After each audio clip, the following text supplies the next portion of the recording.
The first question we have is about a bankruptcy question, and it deals with tax refunds in bankruptcy.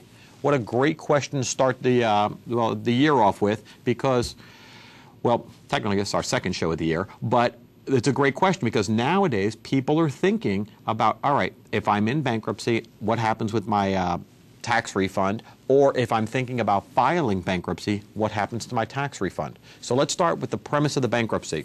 If you're in bankruptcy or you're thinking about bankruptcy, on the day the bankruptcy is filed, an estate is created.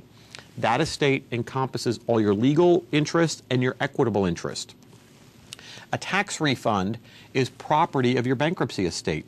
Although you haven't realized it yet, it hasn't come to you yet, January can't be here yet, you probably haven't even filed your tax returns, but if you had an opportunity to receive a refund, then that money that would be coming to you from the IRS is considered property of your bankruptcy estate, subject to one limitation, which I'll talk about in a minute. When you're thinking about filing bankruptcy, you want to do it strategically. You want to know, if you're getting a $4,000 tax refund and you're filing Chapter 7, well then obviously you may have a little bit of a problem, because if you're allowed to protect a certain amount of money, either $1,000 or $5,000, and the tax refund is going to be more than that, well then you're creating a problem. If you need that money, then don't file bankruptcy. Use that money for legitimate living expenses. Catch up on your mortgage, catch up on car payments, pay the electric bill, buy food, gas in the car insurance, and God only knows what gas will be in the next coming weeks. Who knows? It's going up, it seems like, daily.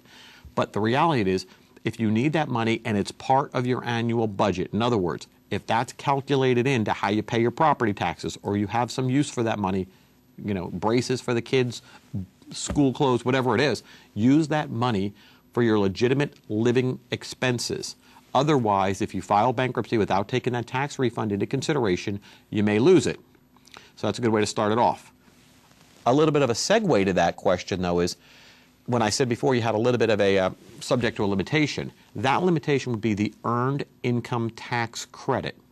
Now, I'm not going to go into here about what the earned income tax credit is. If you're eligible for it and you take it on your tax return, that part of the refund is excluded. So let me just give you an example. Let's say you're getting a $7,000 refund. You got 5 kids at home and you've been paying interest on your mortgage all year. Big refund, but part of it you're going to get is $5,000, and that $5,000 goes to the earned income tax credit. We exclude the earned income tax credit from the bankruptcy estate. So that means out of your $7,000 refund, only $2,000 would be subject to the bankruptcy estate, and therefore only $2,000 would be eligible to be used for your creditors' claims, or to go to pay your creditors, okay, unless you can exempt it. Exemptions are totally another thing. We've talked about it before. If anybody wants to know a little bit more about it, if it didn't make sense, folks, send me an email, questions@delutrylawgroup.com, and I'll be glad to elaborate on whatever you want me to elaborate on. I have no problem with that, but I need to know what you want to know, and I'll be glad to talk about it. So hopefully we got that out of the way.